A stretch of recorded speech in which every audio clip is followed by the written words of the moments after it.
আসসালামু আলাইকুম। দেশ ও প্রবাসে যে যেখান থেকে দেখছেন সকলকে শুভেচ্ছা। আশা করি দেশের প্রতিটি মানুষ এখন ইলিশ মাছ খেতে পারবে। তেমনটি জানিয়েছেন মৎস্য ও প্রাণী সম্পদ উপদেষ্টা ফরিদা পারভীন। তিনি বলেছেন আগে দেশের মানুষ ইলিশ পাবে, পরে রফতানি হবে। তিনি কি বলেছেন বিস্তারিত আমরা যদি একটু দেখার চেষ্টা করি, আমরা যদি আপনাদেরকে একটু দেখানোর চেষ্টা করি। ওকে, দেখুন।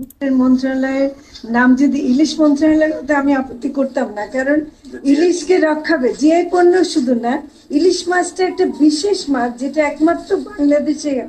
এটা রপ্তানির চাইতে বেশি আমাদের চেষ্টা করতে হবে দেশের মানুষ যেন ইলিশ মাছটা পায়, এবং সেটার দামটা অহেতুক ভাবে বাড়ানো কোনো মতে যুক্তিসঙ্গত না, এবং দেশের মানুষকে না খাইয়ে বাইরে পাঠানো আমি কোনো মতে অ্যাপ্রুভ করি না।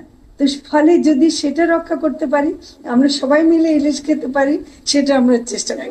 আমরা শুধু পোল্ট্রি ফার্ম করে যেমনটি বলছিলাম, আসলে আমাদের বাংলাদেশের মানুষ এখন থেকে আশা করি আমরা সবাই ইলিশ মাছ খেতে পারবো। আমাদের বাংলাদেশে যে ইলিশগুলো পাওয়া যেত আপনারা সকলে জানেন, সেই ইলিশগুলো অধিকাংশ ইলিশই ইন্ডিয়াতে রফতানি করা হতো, এবং ইন্ডিয়ার মানুষ বাংলাদেশের থেকেও সস্তায় ইলিশ মাছ খেত।